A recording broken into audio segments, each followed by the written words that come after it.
अगर आपको डर से भी डर नहीं लगता तो मैं फिर से लेके आया हूं आपके लिए एक ऐसी कहानी जिसे सुन के आपकी रूह कांप जाएगी, क्योंकि डर का दूसरा नाम है द हॉन्टेड हॉर्स।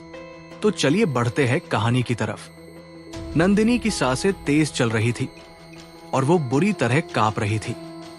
उसके बाल बिखर चुके थे और वो शीशे के सामने खड़ी खुद को देखकर अपने बाल वापस बांधने की कोशिश कर रही थी, पर घबराहट के मारे कुछ भी नहीं कर पा रही थी। उस रात पहली बार नंदिनी ने अपनी देर रात तक जगने की आदत पर पछतावा किया। उसे ऐसा लग रहा था कि कोई अब भी उसका पीछा कर रहा है। इस अजीबोगरीब घटना की शुरुआत तब हुई जब नंदिनी और अंजलि दोनों एक प्रतिष्ठित बोर्डिंग स्कूल की छात्राएं थी और हॉस्टल में रहती थी। ये स्कूल पढ़ाई के लिए बेहतरीन माना जाता था, लेकिन इस स्कूल के गर्ल्स हॉस्टल की अपनी एक डरावनी कहानी थी। 5 साल पहले 10वीं कक्षा की एक सीधी सादी और पढ़ाई में होशियार लड़की की हॉस्टल की 5वीं मंजिल पर रहस्यमय तरीके से मौत हो गई थी। किसी को समझ नहीं आया कि वो मरी तो मरी कैसे। न तो उसे किसी तरह की मानसिक समस्या थी और न ही पढ़ाई का कोई दबाव। पहले सबको लगा कि ये एक हत्या का मामला है, लेकिन पुलिस को कभी कोई ठोस सबूत नहीं मिला और केस बंद कर दिया गया।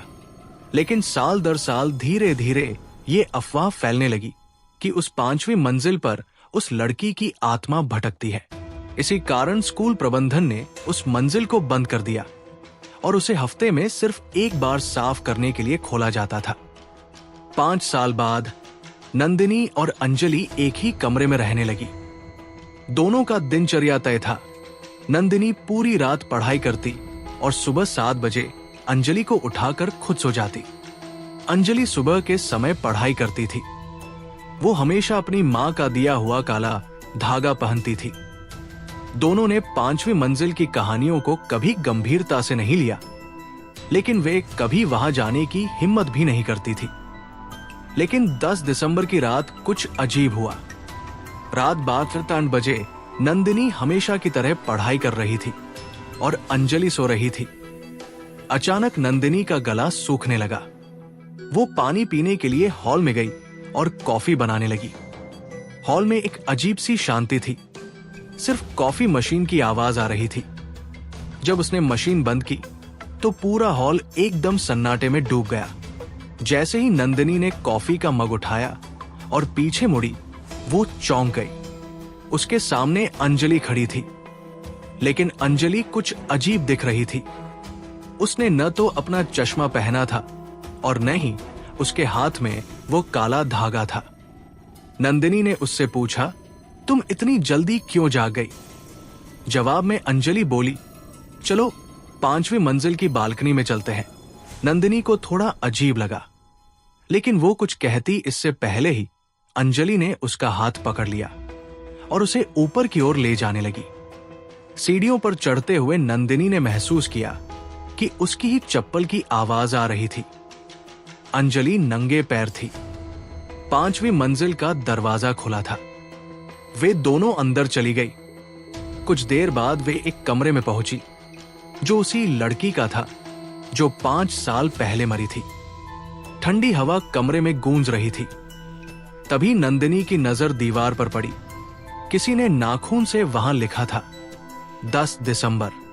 बालकनी से नीचे झांकते हुए नंदिनी ने देखा कि अंजलि धीरे धीरे उसके करीब आ रही थी।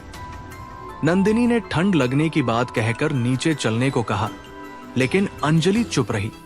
जब नंदिनी ने दोबारा उसे पुकारा तो पहली बार अंजलि ने उसकी आंखों में आंखें डाली। नंदिनी के होश उड़ गए। अंजलि की आंखें पूरी तरह सफेद हो चुकी थी। वो धीमी आवाज में फुसफुसाई, कूदो। नंदिनी को कुछ समझ नहीं आया। अंजलि की आवाज अब भारी होने लगी थी। उसने बार बार दोहराना शुरू किया, कूदो कूदो। नंदिनी का शरीर सुन्न पड़ने लगा। उसकी आंखें बंद हो रही थी और वो अपने बाल खोलने लगी। ऐसा लग रहा था कि जैसे वो किसी वश में आ गई हो। तभी अचानक नीचे वाले फ्लोर से किसी भारी चीज के गिरने की तेज आवाज आई और नंदिनी को जैसे होश आ गया। उसने पूरी ताकत लगाकर अंजलि को धक्का दिया और नीचे भागी। उसके पीछे से किसी डरावनी चीख की आवाज आई, लेकिन उसने पलटकर नहीं देखा। घबराकर वो अपने कमरे में पहुंची और दरवाजा कसकर बंद कर लिया। पर जैसे ही उसने देखा, उसके रोंगटे खड़े हो गए। अंजलि अपने बिस्तर पर उसी करवट में आराम से सो रही थी, जैसे उसे छोड़ कर गई थी। नंदिनी का रंग पीला पड़ गया। उसने अंजलि को झकझोर कर जगाया। अंजलि ने जब नंदिनी का भयभीत चेहरा देखा तो उसे गले लगा लिया, लेकिन जब उसने पूछा कि क्या हुआ तो नंदिनी कुछ नहीं कह पाई। वो बताने की हालत में ही नहीं थी।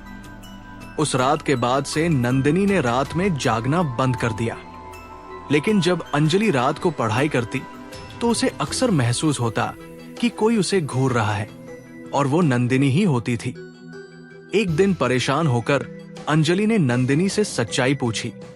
आखिरकार नंदिनी ने उसे सब कुछ सच सच बता दिया। अंजलि को सब समझ आ गया, क्योंकि वो जानती थी कि 5 साल पहले एक लड़की की ठीक उसी दिन 10 दिसंबर को मौत हुई थी। इस घटना के बाद दोनों ने 5वीं मंजिल के बारे में बात करना छोड़ दिया, लेकिन वे उस डरावनी रात को कभी नहीं भूल पाई। क्या आपको ये कहानी पसंद आई? अगर हाँ, तो अगली बार के लिए तैयार रहिए, क्योंकि डर अभी खत्म नहीं हुआ है।